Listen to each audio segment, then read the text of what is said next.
ஒரு ஆத்துமா துதியினாலையும் ஸ்தோத்திரத்தினாலையும் நிரம்பி போய் தாங்க முடியாம ஸ்தோத்திரத்தை கடந்து நன்றியை கடந்து கடவுள்ல தன்னைத்தானே மறந்து வெடிச்சு வர்றதுதான் பிளஸ் த லார்ட். இதுக்கு நல்ல உதாரணம்.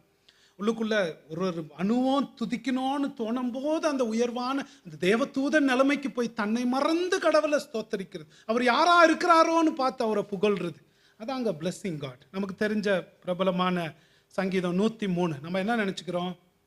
அவர் என் பாவங்களை எல்லாம் மன்னித்து என் அக்கிரமங்களை எல்லாம் என் நோய்களை எல்லாம் குணமாக்கி என் பிராணனை அழிவிலிருந்து மீட்டு கிருபையினாலையும் இரக்கத்தினாலையும் என்னை முடிசூட்டி நன்மையினால் என்ன எல்லாம் சாப்பாடு போட்டாரு, நல்லா சந்தோஷமா இருந்தோம், எல்லாம் அந்த நன்மைகளை பார்த்து அவர் புகழ்றான்னு நினச்சிக்கிட்டு இருக்கீங்களா?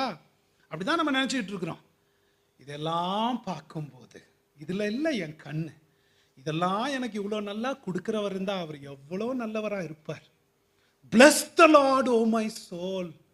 Bless the Lord.